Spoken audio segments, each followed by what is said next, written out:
मैं रानी रूपमती बोल रही हूं। मैं वही रानी रूपमती जिसकी अपार सुंदरता और प्रेम कहानी के किस्से आपने जरूर सुने होंगे।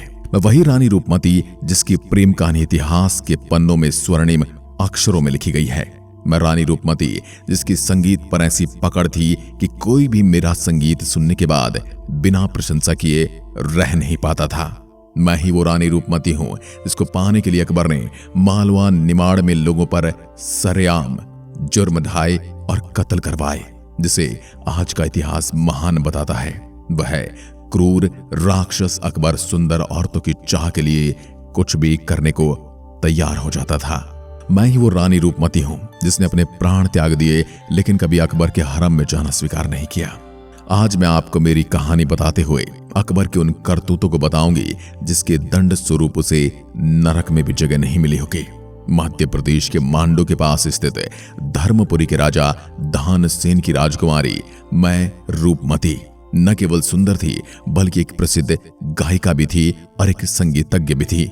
मेरा जन्म मध्य प्रदेश के धर्मपुरी के राजा धानसेन के यहाँ नर्मदा नदी के वरदान स्वरूप हुआ था। इसलिए मैं रोज नर्मदा की पूजा करने नदी किनारे जाती थी और उसकी पूजा करने के बाद ही अन्न जल ग्रहण करती थी।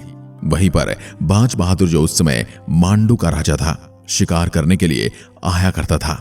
वह मेरा संगीत सुन उससे भी न रहा गया और बाज बहादुर ने मुझे अपने महल में बुलवाकर गायन की प्रस्तुति करने की इच्छा जताई। मैंने इस प्रस्तुति को सहर्ष स्वीकार किया और मैंने उनके दरबार में अपना मनमोहक संगीत प्रस्तुत किया। बाज बहादुर भी संगीत प्रेमी थे, अतः हम दोनों के बीच प्रेम के संबंधों की शुरुआत हो गई, जिसके साथ ही दोनों का अंत धार्मिक विवाह हुआ। मैं और बाज बहादुर दोनों प्रसन्नता पूर्वक साथ रहने लगे। लेकिन इसी बीच आ पहुंचा था दिल्ली का बादशाह अकबर। जिस्म की भूख और अकबर की लालसा ने मुझे पाने के लिए मालवा निमाड़ को खून में डिबो दिया। अकबर के खुशामदी दरबारी कह रहे थे, जहां पना रूपवती स्त्रियां तो हर प्रांत हर नगर में मिल जाएंगी, मधुर गायिकाएं भी मिल जाएंगी, लवण्यवती नर्तिकाएं भी मिल जाएंगी, लेकिन औरत जो गजब की खूबसूरत हो, लाजवाब गायिका भी हो और बेमिसाल नाचने वाली भी हो, और ऐसी औरत पूरे हिंदुस्तान में केवल एक है और वो है मालवा की रानी रूपमती बाज बहादुर की पत्नी। अकबर को तो मन चाही मुराद मिल गई थी। वह तो ढूंढता फिरता था सुंदर औरतों को, मुसलमानों में हो या काफिरों में हो, उसके किसी रिश्तेदार की पत्नी हो या उनकी कोई रिश्तेदार हो, सल्तनत में हो या पड़ोसी राज्य में हो, उसे बस सुंदर औरत का पता भर चाहिए। उसे कैसे प्राप्त करना है, इस जुगाड़ में जिस्म का भूखा अकबर जुट जाता था। मालवा एक कमजोर राज्य था और वो उसी के संरक्षण में भी था। हुमायूं के समय मालवा मुगलों के अधीन था। शेरशाह सूरी के समय विदेशी दास्ता से मुक्त हुआ और सूर वंश के एक भारतीय मुसलमान सुजात खां को यहाँ का शासक बना दिया गया। इसी सुजात खान का पुत्र था बाज बहादुर, जो अकबर के राज्यरोहण के वर्ष ही अपने पिता के मरने के बाद मालवा की गद्दी पर बैठा। बाज बहादुर भी एक अच्छा गायक था और गायकों की कद्र भी करता था। इसी गायकी पर रीझ कर उन्होंने मुझे अपनी रानी बनाने का प्रस्ताव रखा था। सैन्य शक्ति के मान से अपने चारों ओर के राज्य गुजरात, खानदेश, मेवाड़, कलिंजर, गोंडवाना और दिल्ली से वह कमजोर था। गोंडवाना की रानी दुर्गावती मालवा को कई बार युद्ध में हरा चुकी थी, अतः राज्य विस्तार की आशा छोड़कर वह नाच गाने और अपने राज्य में ही व्यस्त रहने लगा। उनका महल सुंदर नाचने गाने वालियों से भरा था। देश उपजाऊ था, अतः धन दौलत की कमी नहीं थी। अकबर यदि एक संदेश भिजवा देता तो बाज बहादुर तुरंत दास्ता स्वीकार कर लेता। लेकिन ऐसे दिनता में कर मांगा जा सकता था, हाथी घोड़े मांगे जा सकते थे, हरम की सुंदर औरतें तो मांगी नहीं जा सकती थी। अकबर ने मुगल साम्राज्य का विस्तार करने के बहाने और यह आरोप लगाते हुए कि बाज बहादुर ने उनके हुक्म की नाफरमानी की है, बिना किसी पूर्व सूचना के मालवा पर चढ़ाई कर दी। सेना की कमान अपने धायमा महाम अंगा के बेटे आदम खान को सौंपी और अपने गुरु बैरम खान की हत्या में जिसने सहयोग दिया, उस मुल्ला पीर मोहम्मद शिरवानी को आदम खान का सहयोगी बनाकर वहां पर रवाना कर दिया। ये पीर मोहम्मद को गुरु हत्या का इनाम था। धड़धड़ाती मुगल फौजें जब सारंगपुर के उत्तर में पचोर तक आ गई, तब बाज बहादुर की आंखें खुली। जल्दी जल्दी में उसने सैनिक इकट्ठे किए और मुगलों की विशाल सेना से जूझने चल पड़ा। बाज बहादुर युद्ध का परिणाम तो जानता था, विजय तो होनी नहीं है, यदि सम्मानजनक संधि का अवसर मिल जाए तो अच्छा है। यदि युद्ध हुआ तो पराजय की स्थिति में उस समय की परंपरा के अनुसार उसे अपने हरम की औरतों को अकबर को सौंपना पड़ता। इसलिए वह उन्हें समाप्त करने की व्यवस्था की ही और रवाना हो गया। पठानों में जलकर मृत्यु होना नरक के समान माना जाता है, अतः जौहर की अपेक्षा बेगमों को कत्ल कर देने के लिए सैनिक नियुक्त कर दिए गए। 29 मार्च 1561 को सारंगपुर के उत्तर में पड़ाना मऊ गांव में दोनों फौजों का आमना सामना हुआ। शेर बकरी की लड़ाई थी। विशाल मुगल सेना के सैनिक प्रतिमाह कहीं न कहीं युद्धरत रहने के अभ्यस्त थे। इधर मालवा की फौज को वर्षों से कहीं लड़ने का मौका नहीं मिला था और फिर उन्हें लड़ने की जरूरत भी नहीं थी। गोंडवाना से पराजय के बाद मालवा की फौजें नाच रंग में व्यस्त रहती थी। 1 घंटे में युद्ध का फैसला हो गया। पराजित बाज बहादुर बच निकले। मालवा के सैनिक कुछ मारे गए, कुछ भाग गए और कुछ पकड़े गए। दंदनाती मुगल फौज सारंगपुर पहुंची। हरम रक्षकों में भगदड़ मच गई। उन्हें बेगमों का कत्ल करने का मौका ही नहीं मिला। केवल रक्षकों के सरदार ने मुझ पर तलवार का वार किया और भाग गया। घायल अवस्था में मैं और हरम की बेगमें आदम खान के कब्जे में आ गई। सारंगपुर में भगदड़ मच गई। लोग अपनी धन दौलत, स्त्री बच्चों को छोड़ प्राण बचाकर भाग रहे थे। जो भाग सके भाग गए। बाकी के पुरुष, जिनमें हिंदू मुसलमान दोनों थे, पकड़कर पड़ाना ग्राम ले जाए गए। भेड़ बकरियों की तरह लोगों को काटा गया। खून की नदी सी बह निकली थी। झुंड के झुंड कैदी मुल्ला पीर मोहम्मद के सामने लाए जाते और भेड़ बकरियों की तरह उन्हें काट दिया जाता। बदायूनी इस हत्याकांड का प्रत्यक्ष दर्शक था। उसने लिखा है, एक ही स्थान पर इतने अधिक लोगों का कत्ल किया गया कि खून की नदी सी बह निकली। सैयद यानी पैगंबर के वंशज और विद्वान शेख, जिन पर हाथ उठाना पाप समझा जाता है, मुल्ला पीर मोहम्मद के आदेश से मार दिए गए।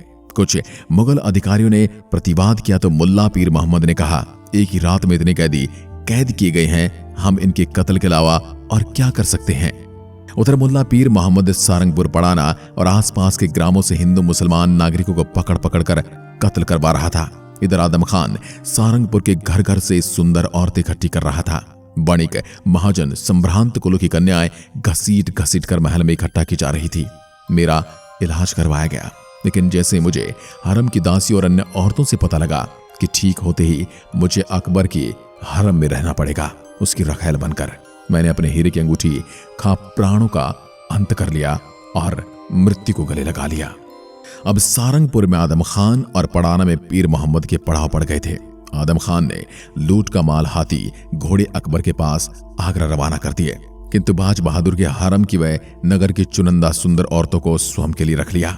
मुल्ला पीर मोहम्मद ने यह बात एक घुड़सवार द्वारा आगरा में अकबर के पास पहुंचा दी। खबर मिलते ही सुंदर स्त्रियों के जिस्म का भूखा अकबर 28 अप्रैल 1561 को आगरा से रवाना हुआ और 23 मई को सारंगपुरा पहुंचा। आदम खां की मां महामंगा को अकबर के मालवा रवाना होने की खबर लगी। उसे अपने पुत्र के अनिष्ट की चिंता हुई, अतः वो भी अकबर के पीछे पीछे लगी मालवा तक आ गई। लूट की औरतों के लिए आगरा से सारंगपुर आ थमा था अकबर। आदम खां को विश्वास ही नहीं हुआ कि बादशाह इतनी जल्दी बिना सूचना दिए सारंगपुर आ सकता है। वह नगर से बाहर निकला। उसने घुड़सवारों के एक दस्ते के साथ अकबर के पैर चूमे, लेकिन क्रोध से तमतमाया अकबर शांत नहीं हुआ। अकबर ने लूट में मिली औरतों के बारे में पूछा। आदम खान ने मेरी मृत्यु व अन्य औरतों को आगरा भेज देने की बात बताई, लेकिन जिस्म का भूखा अकबर कहां संतुष्ट होने वाला था। उसने स्वयं सारंगपुर में तलाशी लेने की बात कही। अब अकबर सारंगपुर में आदम खान द्वारा छिपाई गई औरतें तलाश रहा था। महामंगा ने जनाने खाने की औरतों को इकट्ठा किया। उनमें से 2 रूपसी महिलाएं जो मेरे साथ बाज बहादुर की खास बेगमें थी, उनको छांट कर अलग कर लिया। बाज बहादुर की ये बेगमें आदम खां द्वारा उन्हें भोगे जाने की बात अकबर को बता सकती थी। इस आशंका से महामंगा ने दोनों के सिर कटवा दिए। बाकी की औरतों को कहा, किसी ने जुबान खोलने की जरूरत की तो उनका भी यही हाल होगा। भयभीत औरतों के मुंह बंद हो गए। औरतों को एक कतार में खड़ा कर अकबर को बुलाया गया। वह औरतें उसे भेंट करती गई। महामंगा की प्रार्थना पर आदम खान को क्षमा मिल गई। निर्दोषों के खून से हाथ रंगने वाले पीर मोहम्मद को अकबर ने घोड़े और खिलत देकर सम्मानित किया। अकबर 4 जून 1561 को आगरा लौटाया। अकबर ने चुनिंदा औरतें अपने हरम में शामिल कर ली तथा बाकी गुलाम बना ली गई। यहां आदम खां की बात छिपी न रह सकी। मालवा की औरतों से प्रथम मिलन की रात ही अकबर को आदम खां की करतूतों का पता चल गया, किंतु अकबर के लिए यह कोई बड़ा अपराध नहीं था। विचित्र देश में प्रत्येक मुसलमान सैनिक पराजित की महिलाओं से बलात्कार करते रहते थे और यही उन्हें माले गनीमत के रूप में मिलने वाला भी सवाब है। अकबर किसी बड़े अपराध के इंतजार में चुप बैठ गया। मालवा में शासन के सारे अधिकार पीर मोहम्मद को देकर आदम खां को आगरा बुला दिया गया। पीर मोहम्मद को बाकी मालवा तथा निमाड़ विजय के आदेश भेज दिए गए। आदेश पाते ही पीर मोहम्मद नर्मदा के दक्षिण तट पर जहां बाज बहादुर भाग गया था वहां पर हमला कर बैठा। असीरगढ़, बुरहानपुर, बीजागढ़ और निमाड़ के नगर, कस्बे, ग्रामों से औरतों को छोड़ सारे नागरिक कत्ल कर दिए गए। सारा निमाड़ मानो बुहार कर साफ कर दिया गया हो। बाज बहादुर अपने थोड़े से साथियों के साथ निमाड़ में भागता फिर रहा था। मुल्ला पीर मोहम्मद लगातार उसका पीछा कर रहा था। बरसात के दिन थे, नर्मदा उफान पर थी। नर्मदा के किनारे अपने 200 साथियों के साथ बाज बहादुर को घेर लिया गया। दोनों ओर मौत थी। एक तरफ थे हजारों मुगल घुड़सवार, दूसरी ओर नर्मदा नदी उफान पर थी। बाज बहादुर ने शीघ्रता से निर्णय लिया और अपने साथियों के साथ उफनती नर्मदा में कूद गया। पीछे लगे मुगल सैनिक भी नर्मदा में कूद गए। पीछा करने के जोश में पीर मोहम्मद बाज बहादुर के तैरते घोड़े खच्चर के मध्य जा पहुंचा। इनके सवार मारे जा चुके थे और नर्मदा में बह गए थे। मुल्ला पीर मोहम्मद जैसे तैसे बाज बहादुर के निकट पहुंचा और अपनी तलवार से भरपूर वार करने के प्रयत्न में रकाब पर पैर जमाकर खड़ा हो गया। तभी एक खच्चर की जोरदार टक्कर उसके घोड़े को लगी और पीर मोहम्मद अपना संतुलन खो नर्मदा में जा गिरा और डूब के मर गया।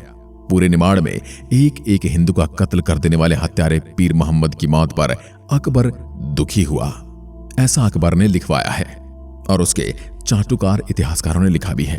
अकबर का इतिहासकार अबुल फजल लिखता है कि विधि के विधान के ऐसे योग्य, निष्ठावान और वीर व्यक्ति को ऐसा भाग्य भुगतना पड़ा, यानी कि जिसके डूब के मरने का इन्हें बहुत दुख हुआ और निष्ठा के रूप में उसने अनेकों हिंदू का कत्ल किया था। मालवा विजय और पड़ाना के कत्लेआम के इनाम में अकबर ने मुल्ला पीर मोहम्मद शेरवानी को घोड़े और खिलत देकर सम्मानित किया था। यह प्रमाण है कि अकबर की आज्ञा से ही पड़ाना ग्राम में भयंकर कत्लेआम हुआ था, नहीं तो अकबर पीर मोहम्मद को दंडित करता, इनाम नहीं देता। क्या ऐसा व्यक्ति महान कहलाने योग्य है जो अपने निर्दोष प्रजा को भेड़ बकरी की तरह एक जगह इकट्ठा करके कत्ल करवा देता है? शत्रु के सैनिकों को युद्ध भूमि में मारना अलग बात है, कैदी सैनिकों को मारना मानवता नहीं है।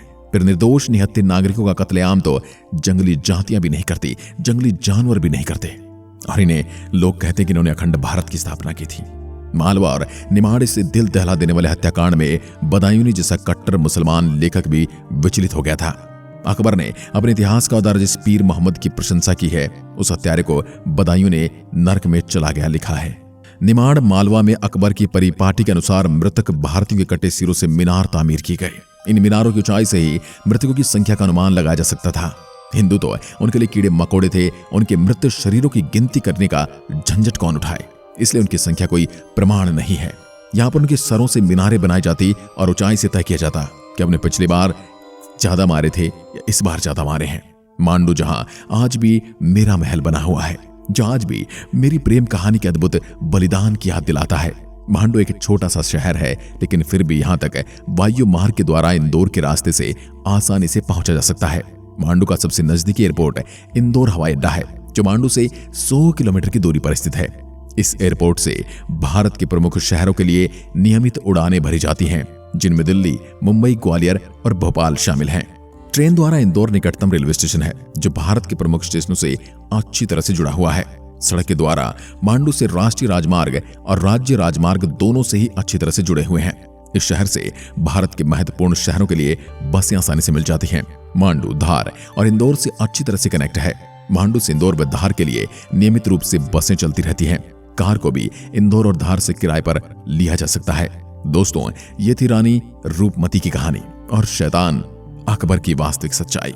क्या रानी रूपमती ने आत्महत्या कर सही किया? और अकबर की इन करतूतों के जानने के बाद आप उसके लिए क्या कहना चाहेंगे? कमेंट बॉक्स में जरूर बताएं। वीडियो पसंद आई हो तो लाइक कर चैनल को सब्सक्राइब करना ना भूलें। धन्यवाद। जय हिंद, जय भारत।